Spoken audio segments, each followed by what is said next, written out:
Bismillahirrahmanirrahim. Assalamualaikum warahmatullahi wabarakatuh. Waalaikumsalam warahmatullahi wabarakatuh. Alhamdulillah wassalatu wassalamu ala Rasulillah wa ala alihi wa sahbihi wa mawalah wa la hawla wa la quwwata illa billah. Kaifa halukum? Kaifa halukum? Alhamdulillah biasa. Alhamdulillah. Okay. Taib, nabda darsana bi qiraati basmalah. Bismillahirrahmanirrahim. Ini kok suara Bapak jelas apa putus-putus? Jelas, Pak. Kenapa suara kalian kok putus-putus di Bapak ya? Oke, kita lanjut ya. Hadis kemarin sampai hadis ketiga ya.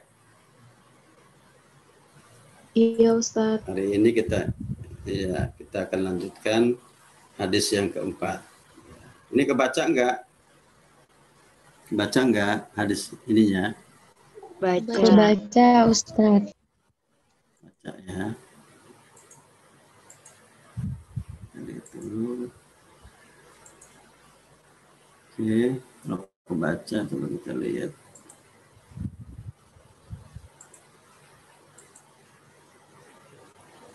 Baik, kita lanjutkan hadis keempat. Bismillahirrahmanirrahim. Bapak cek dulu ya.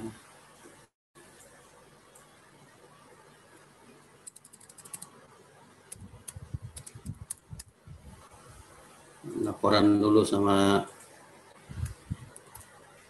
pimpinan. Ya. Oke. Kita lanjutkan hadis yang keempat. An Abi Umamah radhiyallahu an qala qultu ya Rasulullah murni bi'amalin qala murni bi'amalin qala alaika bisawm fa innahu la idlah. Ada yang baca la adlah, tapi yang paling sahih la idlah lahu. Qultu ya Rasulullah murni bi'amalin qala alaika bisawm fa innahu la idlah lahu. Rahun Nasa'i. Coba masing-masing baca, ikuti Bapak, enggak usah di-on-kan mic-nya ya, nanti rame susah ya. An Abi Umamah, sambil ngikutin di situ sendiri aja. Radhiyallahu anhu qala qultu ya Rasulullah murni bi'amalin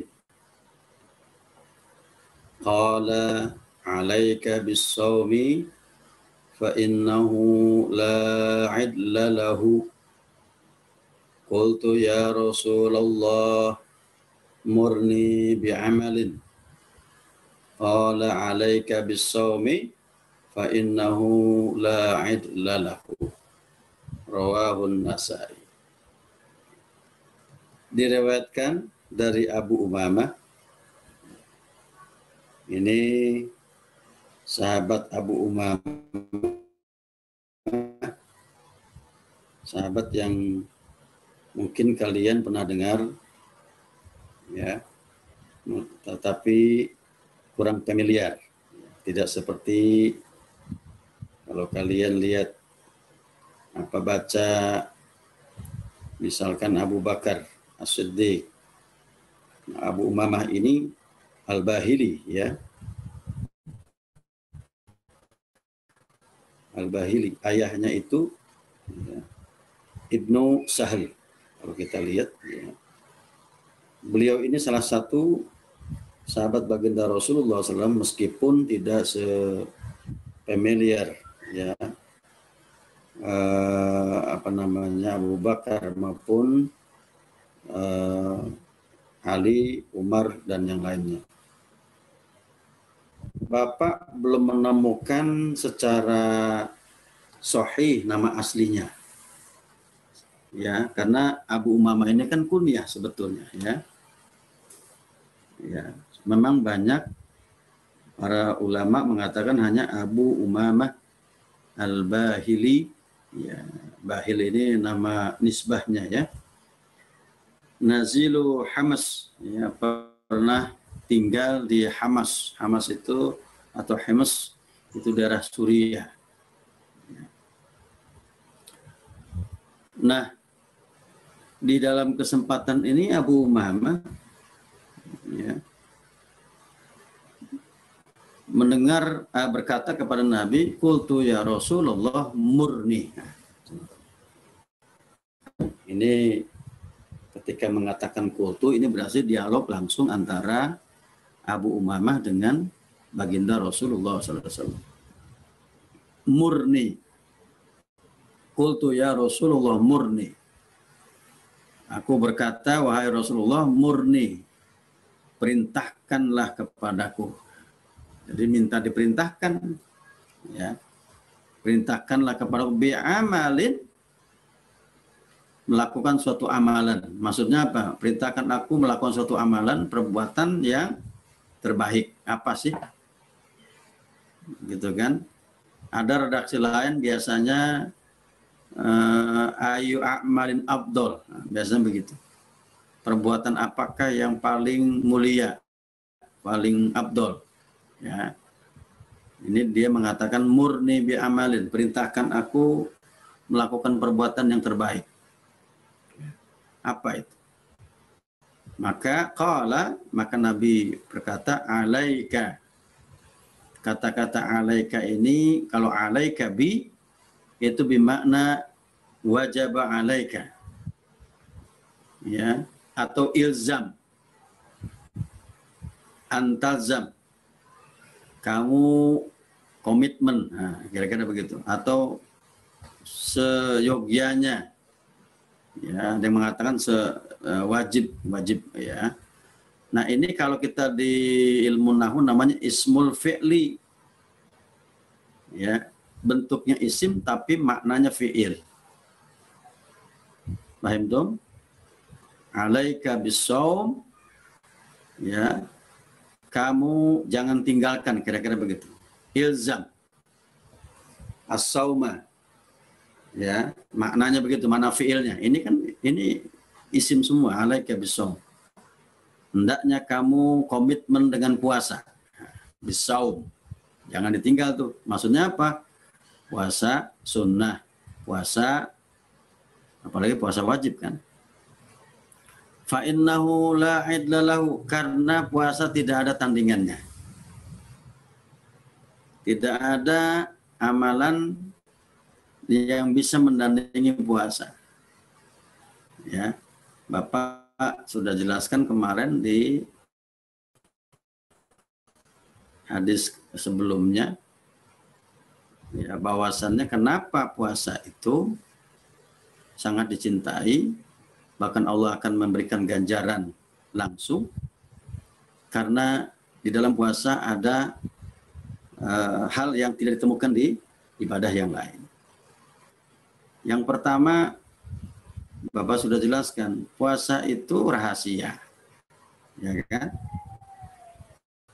Tidak ada yang tahu tentang kualitas puasa kita, bagaimana puasa kita, kecuali diri kita dan Allah Subhanahu wa Ta'ala.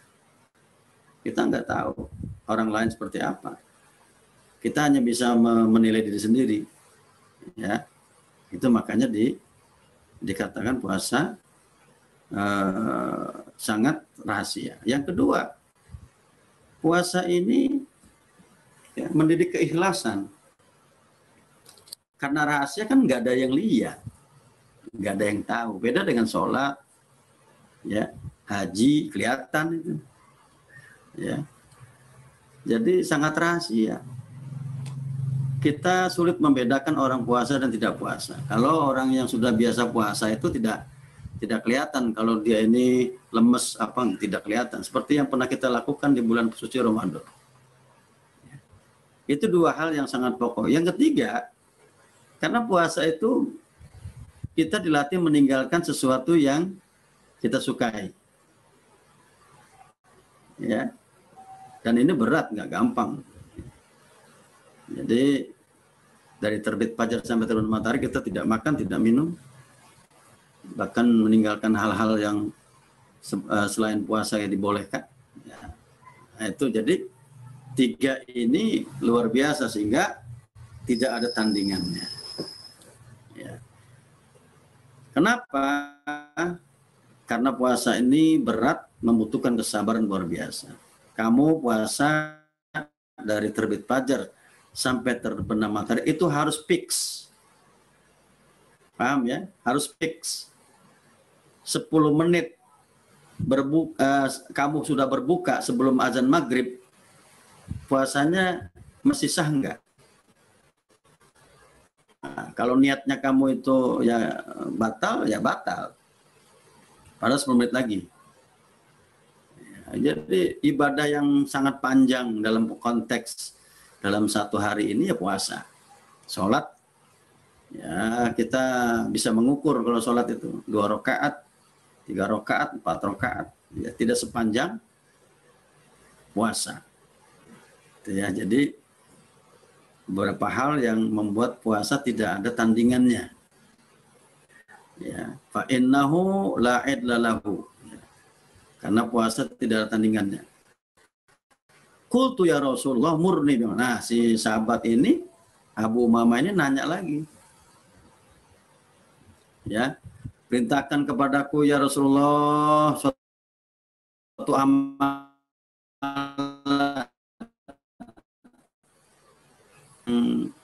ya, redaksi lain ayu amal afdol, perbuatan apakah yang paling mulia, paling afdol ya Rasulullah. Itu biasa Nabi menyebutkan beragam. Misalkan as-sholatu ala waktiha dalam satu redaksi, sholat pada waktunya. Lagi summa ayun, kemudian dikatakan birrul walidain, ya, berbakti ke orang tua. Summa ayun, apalagi Nabi, ya, summa jihadu fisabilillah, misalkan jihad bisa itu. Nah ini ditanya lagi, maksudnya Abu Umamah ada enggak yang lain, tapi jawabannya sama. Qala alaika bisawmi fa innahu la idla lahu. Ya. Hendaknya kalian atau kamu komitmen dengan puasa karena tidak ada tandingannya. La idla itu maksudnya tidak ada tandingan, la matsila lahu. Ya. Tidak ada tandingannya. Ya, jadi itu. Jadi penjelasan hadis keempat ini bahwa puasa merupakan ibadah yang luar biasa sehingga Nabi mengatakan tidak ada tandingan dari ibadah puasa. Kenapa? Tadi Bapak sudah jelaskan faktor kenapa puasa menjadi ibadah yang tidak ada tandingannya. Coba kita baca lagi sama-sama. Ya, mau baca bareng apa? Kalau di on kan mic-nya jadi berantakan ya biasanya ya. Coba dengerin Bapak aja kalau gitu. Ya sama-sama lah kalian baca di situ. An Abi Umamata. Ayo ikuti. An Abi Umamata radhiyallahu anhu qala qultu ya Rasulullah murni bi'amalin qala alaika bis-sawmi fa innahu la idla lahu. Qultu ya Rasulullah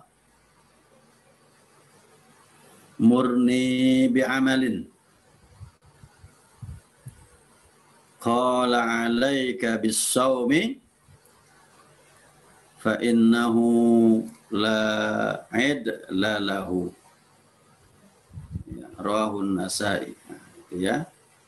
Jadi kita sudah jelaskan seperti apa terkait dengan hadis keempat, bahwasannya Nabi menganjurkan, bahkan di sini mengatakan berkomitmen untuk selalu berpuasa sunnah. Nah puasa ini ya ada berapa jenis ya kalau kita lihat.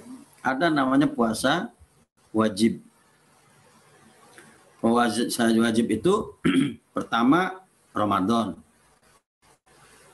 Ya. Yang kedua apa? Puasa qadha. Itu wajib qadha itu. Kalau Ramadannya ketinggalan, maka dia ganti di luar Ramadan. Yang ketiga, puasa nazar. Tahu nazar?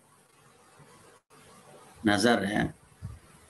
Yang keempat, puasa kafarat. Tahu kafarat? Denda. Ya, contohnya orang yang melanggar hubungan suami istri di siang Ramadan, maka dia wajib berpuasa syahraini mutatabi'aini, ya, 2 bulan berturut-turut. Nah, itu. Atau puasa kafaratul yamin, ya, yaitu puasa sebagai penebus, ya, yamin sumpah. Nah, itu ada itu 3 hari ya. Ya, tapi di situ ada opsinya, opsi-opsinya. Tapi itu kalau dia opsi-opsi yang pertama, kedua nggak bisa, ya puasa itu wajib. Ya, kita lanjutkan hadis yang kelima. Ya, sambil nanti kita ingat. Baik, kelihatan nggak? Tulisannya kelihatan ya? Kita akan lanjutkan. Bismillahirrahmanirrahim. Silakan ikut, nggak apa-apa. Di situ.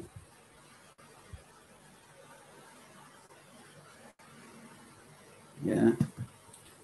An Abi Sa'idin radhiyallahu anhu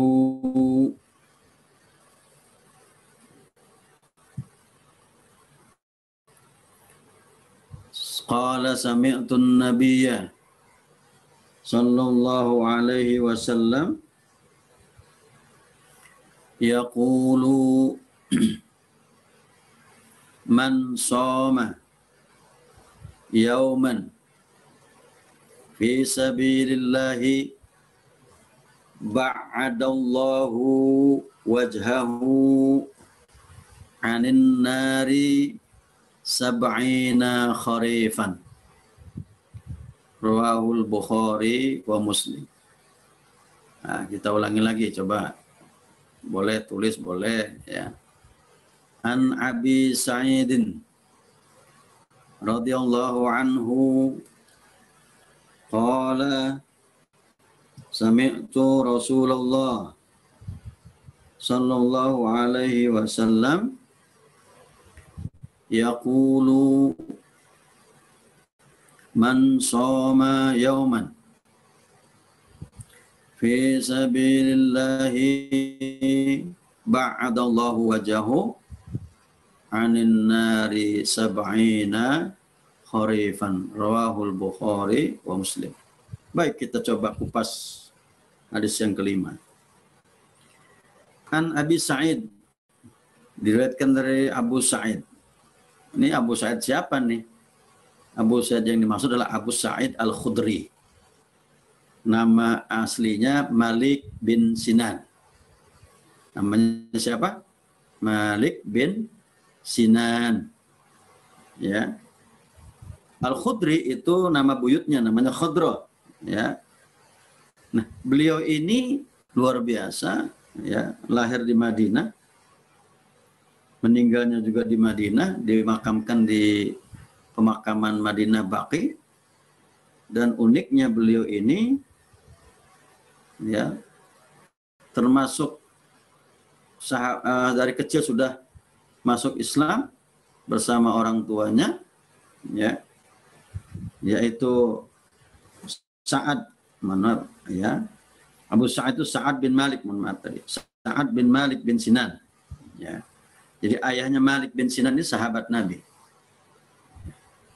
Jadi Khudri itu nama buyutnya, Khudra, ya, atau Khudra. Nah, beliau ini ketika datang dengan ayahnya dan dia ingin ikut berjuang, berperang, tapi Nabi menolaknya. Kenapa? Karena umurnya masih terlalu muda. Ya, ada yang mengatakan masih 11 tahun. Jadi kata Nabi nanti, luar biasa ya. Dulu itu anak-anak kecil ya, mengikuti orang tuanya dalam konteks berjuang. Nah, Abu Sa'id Al-Khudri termasuk min muktsiri riwayah, sahabat yang banyak penghafal hadis dari baginda Rasul. Ya. Dan beliau ini dari kalangan Bani Khazraj. Apa Bani Khazraj? Kabilah ya Arab yang ada di Madinah yang dahulunya ketika Nabi belum hijrah itu ada dua kabilah yang berkuasa di Madinah selain orang Yahudi, yaitu kabilah Bani Khazraj atau Bani Khazraj dan Bani Aus. Nah, ini Abu Sa'id Al-Khudri masuk dalam kabilah atau Bani Khazraj. Ya, Bani Khazraj ini luar biasa ya. Kita tahu berpengaruh ya, yang memang di Madinah ya. Nah, Bapak tidak perlu banyak cerita tentang Abu Sa'id Al-Khudri. Kalian bisa baca di literatur ya tentang bagaimana Abu Sa'id Al-Khudri.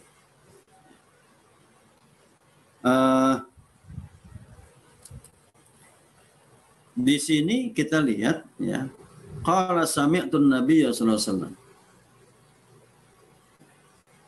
Kata-kata sami'tu itu bukan sekedar apa namanya perkataan tanpa makna, gitu ya, bukan tanpa makna, ya. Ternyata kata-kata sami'tu dalam ilmu riwayat itu turukut tahammul wal ada nomor 1. Sima'. Kalau dalam Al-Quran, tahfidz Quran itu ada nama sima'an. Mendengarkan murid pertama mendengarkan dari guru, kemudian dia memperdengarkan guru, sima'. Ya. Dalam ilmu riwayat, kalau ada perawi mengatakan sami'tu, berarti ini levelnya paling tinggi, artinya tersambung sanadnya ini terbukti. Ada liqa, ada pertemuan. Ya. Karena nggak mungkin dia bilang sami'tu kalau tidak ada pertemuan. Gimana mau dengar? Zaman dulu nggak kayak sekarang. Sekarang kita bisa ketemu lewat daring nih. Ya, Bapak ketemu kalian yang lihat muka-mukanya doang, ya. Ini seperti apa enggak ini ya. Kalau dulu kata bilang sami'tu itu berarti menandakan hadir. Ya, ada ittisalus sanad di situ, ya. Tersambung sanadnya langsung. Makanya kata-kata sima di sini mempunyai makna bahwa dia ini langsung bertemu dengan gurunya. Ya. Qala sami'tu Nabi sallallahu alaihi wasallam. Aku mendengarkan Nabi bersabda, ya. Kita mengatakan bersabda, bukan berkata, karena Nabi itu seperti raja, ya, sabda. Man shoma yauman. Barang siapa yang berpuasa satu hari, yauman, satu hari. Ya. Kok dibilang yauman bukan lailan? Ya, karena hari itu kan yang paling identik siangnya, ya. Artinya dalam pengertian satu hari itu memang kalau kita bilang 24 jam. Ya, tapi di sini maksudnya ya puasanya yaitu siangnya. Barang siapa yang berpuasa satu hari, ya, sehari ini tergantung ya, kalau di kita itu 14 jam kurang lebih ya. Kalau negara lain bisa jadi lebih. Barang siapa yang berpuasa satu hari, fi sabilillah, di jalan Allah. Nah, ini kata-kata fisabilillah ini luas, karena jalan. Sabil jalan. Ya. Bukan dibilang torik. Sabil ini lebih luas. Ya. Fi sabilillah, di jalan Allah. Nah, jalan Allah ini bisa dimaknai berperang, bisa dimaknai kalian sedang belajar, lagi udah belajar puasa. Bisa kita lihat sebelum COVID, bulan puasa, Ramadan kalian tetap kuliah, tetap belajar. Itu kan berarti kalian berpuasa fisabilillah, sebentuk kewajiban. Nah, ini kalau konteksnya puasa wajib. Tapi kalau konteksnya puasa sunnah, bisa juga. Ya. Fisabilillah, di jalan Allah. Silakan, kondisinya sabilillah itu banyak. Tadi belajar, ya, atau tadarusan, baca Quran, ternyata lagi puasa, sunnah atau apapun. Ba'adallahu wajhahu anin nar. Allah jauhkan wajahnya dari siksa neraka. Ini kok dijauhkan ya? Wajahnya kok wajah ya? Kenapa kok yang disebutkan sini wajah? Bukan nafsahu, dirinya. Karena menurut para ulama, anggota badan yang ada pada manusia yang paling mulia itu muka. Ya Pak ya? Muka kan, wajah kan? Pertama, muka itu ciri orang, ya. Ya enggak? Ciri. Ya, itulah hebatnya manusia. Kita bisa membedakan muka orang satu dengan yang lain. Bahkan muka orang pun bisa berubah. Contoh, muka orang di awal bulan. Kalau yang sudah bersuami, berumah tangga, itu awal bulan itu sumringah. Ya, mukanya lebih cerah. Ya kan? Karena baru gajian kan. Kemudian sudah di tengah-tengah mulai agak layu. Di akhir bulan kusam. Asem. Kenapa? Sudah habis gajinya itu. Malah nombok gitu ya. Jadi muka orang saja bisa berubah ya, bisa dibedakan. Lagi marah, lagi sedih, kalian bisa membedakan nggak? Makanya ada istilah mimik. Ya, mimik itu mimik wajah kan? Iya. Itulah hebatnya manusia. Tapi kalau binatang, sapi, kambing, gitu ya, kerbau, kalian bisa membedakan mimiknya kerbau sama sapi. Oh, ini lagi bahagia. Oh, ini lagi sedih. Ya, kadang-kadang kita lihat ada sapi menangis, ya. Ya kita nggak tahu apakah sedih apa gembira, ya kan nggak tahu juga. Tapi kalau manusia kita bisa lihat. Ya, makanya di sini dikatakan dijauhkan oleh Allah wajahnya. Bukan berarti cuma mukanya doang, keseluruhan. Tapi Allah sebutkan, apa Nabi sebutkan wajah karena anggota badan manusia yang paling mulia itu adalah muka. Maka Nabi itu melarang tidak boleh memukul muka. Ya, nggak boleh tuh. Kalian anak didik mukul muka itu nggak boleh sebenarnya. Dilarang. Kenapa? Biasanya orang kalau dipukul muka dia akan ingat selama-lamanya. Oh, saya pernah dipukul muka saya sama si fulan. Ya, jadi la tadribul wajha kata Nabi. Jangan memukul muka. Nanti kalian punya anak, ya, mendidik di rumah, sekesel apapun jangan memukul muka. Ya. Ya, artinya apa? Karena bisa itu menjadi penyebab kurang baik hubungan nanti ya antara anak sama orang tua. Ya kalau mau ini apa anggota tubuh yang lain lah, tangan, ya, itu mungkin dalam konteks pendidikan ya di rumah bisa mungkin diterapkan. Meskipun zaman sekarang mungkin berbeda dengan zaman bapak dulu ya. Mukanya dari siksa neraka ini, bahwa orang ini tidak masuk neraka. Dijauhkan, namanya orang jauh. Ya, jauh. Jauh itu berarti dia tidak masuk neraka. Ya. Jadi kata-kata ba'adallahu wajah sebetulnya itu ungkapan kiasan bahwa orang ini diselamatkan dari siksa neraka. Sab'ina kharifan. 70. Kharif itu musim gugur. Kok disebut kharif? Ya kenapa enggak musim apa namanya? Musim semi gitu. Ulama ada yang mengatakan disebut kharif karena kharif ini waktu yang terasa lama oleh orang karena musim gugur. Ya enggak?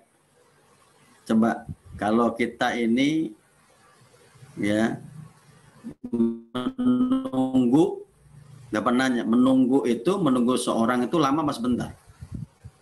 Nunggu nih, lama ya. Tapi giliran kita kumpul sama teman-teman, misalkan menyenangkan, terasa nggak waktu lama itu? Tidak kan? Nah inilah disebut, kenapa Kharif?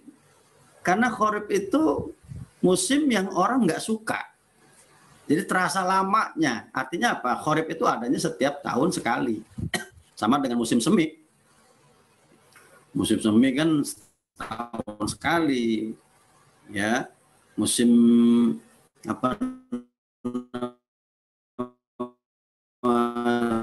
hujan di empat yang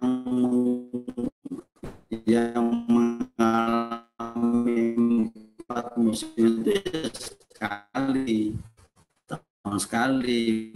Musim gugur ya setahun sekali. Ya. Artinya musim gugur ini 70 tahun. Ya. Tahu jelasannya. Kharif itu musim gugur adalah musim biasa di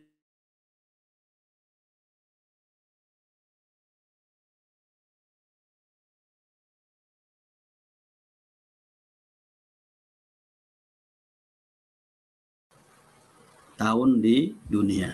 Coba 70 tahun musim gugur. Setahun, satu harinya aja 1000 tahun, gimana kalau 70 tahun? Artinya apa?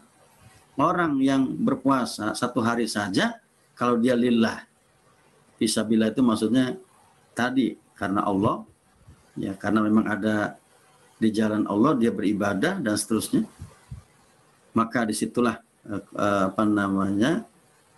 kelihatan bahwa orang yang berpuasa ini Allah muliakan. Sehari saja seperti itu. Bagaimana kalau orang itu melakukan puasa? Nah, Bapak lanjut, puasa itu tadi sudah sebutkan ya, ada puasa wajib, ada puasa sunnah. Ya, puasa sunnah itu yang kalian tahu ada Senin Kemis, terus puasa Asyura, ada puasa Ayyamul Bid. Atau Ayyamul Bid yaitu tengah bulan, ya 13, 14, 15. Ada Ghurrah setiap tanggal 1, ya. Ada juga puasa, misalkan kita pernah dengar puasa Muharram, ya. Ada juga yang mendengar puasa Rajab. Ada juga puasa Daud. Nah, Nabi Daud ini adalah satu hari berpuasa, satu hari berbuka. Itulah yang paling paling bagus. Jadi kalau puasa Siyamud Dahri itu ada yang mengatakan nggak boleh. Setahun penuh kita puasa itu nggak boleh. Meskipun ada sebagian mengatakan boleh, kecuali meninggalkan 5 hari. Apa? 2 hari Lebaran dan 3 hari Tasyrik. Nah, jadi 5 tuh, ya. Seperti itu, ya. Nah, puasa sunnah dengan puasa wajib berdampingan, sebagaimana sholat wajib dengan sholat sunnah. Puasa sunnah itu melengkapi kekurangan di puasa wajib Ramadan. Nah, jadi hadis kelima ini mengajarkan kita bahwa ya, puasa ini luar biasa keutamaan. Ya. Ini baru kita bicara masalah aspek religi ya, agama ya. Kita belum bicara aspek medis. Kita belum membahas aspek psikologis. Orang yang rajin puasa biasanya lebih tenang, lebih kalem, tenang aja dia tidak akan mudah terprovokasi dan seterusnya, ya. Gitu ya. Nah, ada yang mau nanya enggak? Ya, kalau mau nanya raise hand, the hand, ya, boleh. Sebelum ya, kalau bagus kalau Bapak kalau mau nanya monggo. Ya. Ya, ada yang mau nanya enggak? Ya, kalau mau nanya boleh tulis di apa namanya,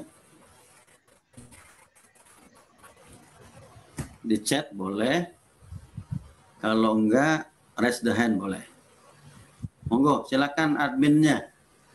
Sementara itu dulu ya. Baiklah. Ayo, monggo. Pada teman-teman yang ingin bertanya, silakan bisa langsung raise hand atau melalui chat Zoom, tidak apa-apa.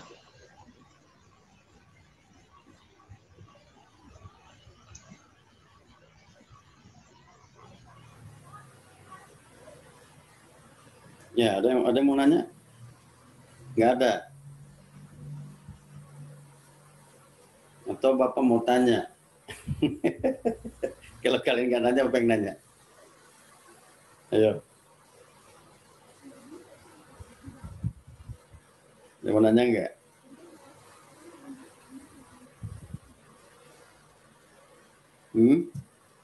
Nggak ada yang nanya?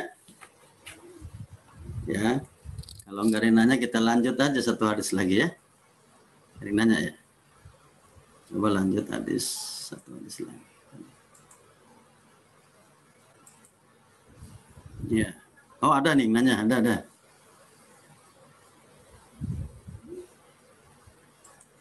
Ada yang nanya nih. Oke ya. Ya. Ini dari Vivi Ajizah Fatma. Assalamualaikum Ustadz, izin bertanya, apakah kalau ingin berpuasa Daud itu harus ada ijazah dari guru atau tidak? Terima kasih. Oke, Bapak jawab ya. Puasa Daud tidak ada itu harus ijazah. Ini bukan simaan Quran. Ya. Setahu Bapak tidak ada ijazah. Siapapun boleh melakukan puasa Daud. Ya, cuman komitmen ya, puasa Daud ini konteksnya setahun. Ya, sehari puasa begitu terus. Ya. Kemudian menghindari hari-hari yang dilarang tadi. Ada 5 hari yang memang dilarang. Tapi ada yang mengatakan ketika dia puasa Daud ini maka tidak berlaku. Ya, yang berlaku itu ya 1 hari puasa, 1 hari buka gitu aja. Jadi sepanjang tahun itu 1 hari buka, 1 hari puasa begitu terus. Ya, jadi tidak perlu ijazah. Beda dengan kalau kita belajar hadis, belajar Quran itu pakai sanad. Tapi yakinlah kalian yang belajar ngaji di kampung, di surau, di musola, di langgar, dari guru kalian, itu kalau ditelusuri itu pasti nyambung. Ya. Pasti nyambung. Kepada siapa? Kepada yang mengajarkan pertama Al-Quran. Siapa? Baginda Rasulullah Sallallahu Alaihi Wasallam. Memang baca Quran ada variannya. Ya. Ada variannya, ini qiraat namanya. Oke, itu. Ada lagi yang mau nanya, monggo. Kalau enggak nanya langsung boleh. Ya. Boleh ya.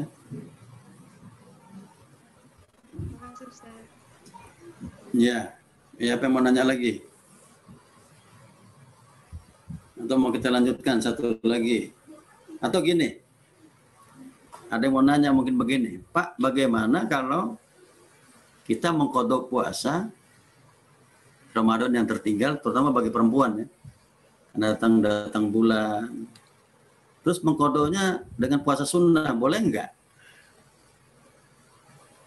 Mengqadhanya dengan puasa sunnah, maksudnya Senin Kemis. Jadi kamu mengqadha puasa Ramadan itu cuma menggunakan Senin Kemis, boleh enggak? Boleh. Cuman niat utamanya qadha, tetap dapat pahala sunnah Senin Kemisnya. Ya, paham enggak? Jadi boleh tuh ketika kamu repot, nah, Pak saya punya utang 6 hari nih, nggak puasa Ramadan, saya mau qadha, ya, qadhanya gimana? Saya mau Senin Kemis aja, setiap Senin Kemis kamu puasa, ya kalau 6 hari kan berarti 3 minggu kan, nah, itu boleh, kita membarengi ya satu Nah, perbuatan wajib dengan sunnah itu boleh. Tapi niat utamanya adalah yang wajib, yang sunnahnya ngikut. Nggak perlu kamu niatkan puasa Senin tuh udah dapat pahalanya karena kamu puasanya di hari Senin dan Kamis. Oke, ya. Ada lagi yang lain? Menanya nggak? Ini pakai pulsa masing-masing kan ya? Ini Zoom ini 1 jam lumayan loh. Ya, kalian lumayan. Ya. Nah, puasa ini memang ya jujur tadi Bapak sampaikan ada puasa yang dilarang. Ya paling nggak ada 2. Ya, ada namanya puasa shaumud dahri, ada yang mengatakan nggak boleh setahun penuh. Ya. Yang kedua puasa wisol. Tahu wisol? Puasa nyambung. Ya, artinya puasanya nggak ada jeda. Tidak ada jeda bukanya. Ya. Tidak ada bukanya. Namanya puasa wisol, itu nggak boleh, dilarang. Ya. Dilarangnya ini bervariasi, ada yang mengatakan dilarang, betul-betul dilarang, ada yang mengatakan makruh, tapi makruhnya udah tahrim, dekat ke haram. Ya, itu ya. Nah, selain puasa yang dilarang 2 tadi, ada puasa-puasa lain yang tidak boleh. Kalau puasanya dikaitkan dengan selain Allah, misalkan mempuasai orang biar suka sama kamu, apa namanya? Oh saya puasain nih, ya, itu nggak boleh tuh, ya kan? Puasain. Nah bagaimana Pak, saya pengen puasa sampai saya berhasil cum laude. Wah, itu namanya nazar. Kalau kamu bilang ya Allah saya akan puasa terus sampai saya dapat cum laude, namanya nazar tuh. Ya, kalau ada nazar itu wajib. Ya kan? Ya, wajib. Jadi seperti itu. Nah, Bapak kira kalau Bapak lanjut ke hadis yang berikutnya tanggung waktunya. Bapak hanya ambil kesimpulan ya dari hadis yang pertama, bahwa pertama tadi hadis yang nomor 4 ya, 3 ya, 3 Bapak, 3 ya. 4, bahwa puasa itu tidak ada tandingannya. Kalau kita kupas tentang puasa ini luar biasa. Yang kedua, bahwa puasa itu mempunyai keutamaan orang dibersihkan dari dosa dan dia akan dihindari api neraka. Luar biasa. Oh ini ada yang nanya ya. Oke.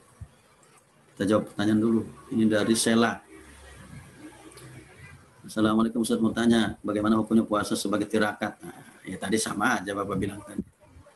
Tirakat di situ apa? Kalau dia misalkan ada tujuan tadi,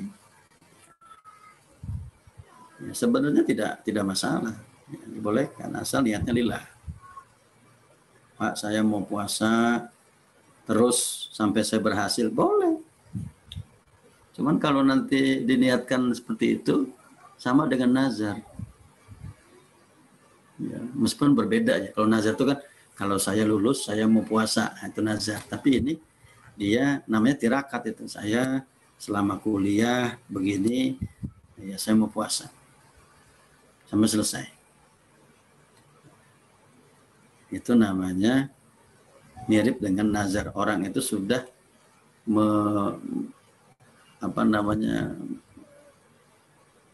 menjadikan dirinya berada pada suatu amalan yang tadinya sunnah menjadi wajib. Ya. Tetapi kalau saya mau ikuti sunnah Nabi apa? Puasa Senin Kamis selama saya kuliah, enggak apa-apa. Ya. Apa? Jadi kembali lagi kepada niatnya. Karena tirakat itu dalam versi Jawa berbeda. Ada tirakat puasa dengan pantangan, ya. Ada istilah pati geni, dia nggak puasanya nanti nggak makan makanan yang tidak dimasak, misalkan ya. Nah, itu kalau dilarang nggak boleh, ya. Kalau konteks tirakatnya melakukan perbuatan dilarang agama itu nggak boleh. Kayak tadi tuh, menghindari makanan yang tidak dimasak. Dimasak itu kan bisa digoreng, direbus atau apa, ya. Kalau dia mengatakan itu haram, maka dia sudah menghalalkan yang haram. Itu ya. Ya. Ini ada yang nanya juga, puasa mutih sama aja. Makanya lagi-lagi niatkanlah puasa lillah. Ini kan model-model puasa mutih, puasa tirakat. Kalau model-modelnya puasa sunnah itu dibolehkan. Ya itu tadi, kalau dia bertapa di guha gitu ya sambil puasa mendapatkan ilmu kebal. Itu puasanya sudah menceng gitu, udah nggak lurus. Ya.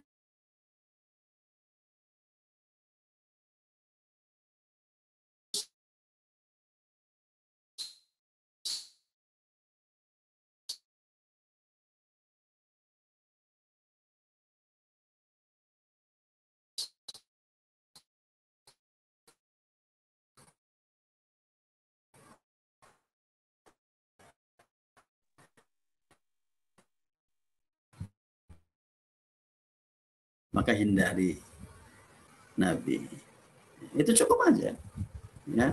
Jadi yang lain-lain sunnah puasa Idul Adha, apa namanya sebelum Idul Adha ada hari, ayo ingat nggak? Ada hari Arafah, ada, ya, boleh. Ya, jadi jauhkanlah itu ya model-model puasa yang sifatnya sudah melenceng. Ini biasanya yang begitu. Ini kan ada apa namanya peninggalan pengaruh budaya, ya, sebelumnya dinamisme, ya, sama apa itu dinamisme dan macam-macam lah, percaya benda segala macam lah, ya. Gitu ya.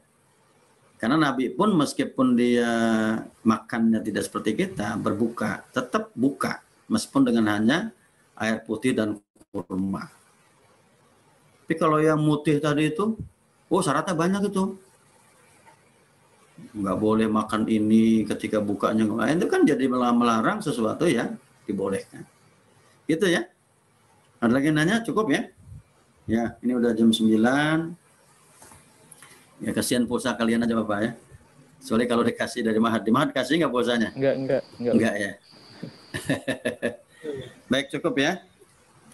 Kita ulang sedikit, ulang lagi aja sambil dibaca oleh kalian ya. Ya, Bapak akan baca Bismillahirrahmanirrahim, hadis keempat ya. Ini belum berarti saya share dulu ya. Ya, saya baca, sama-sama baca di situ.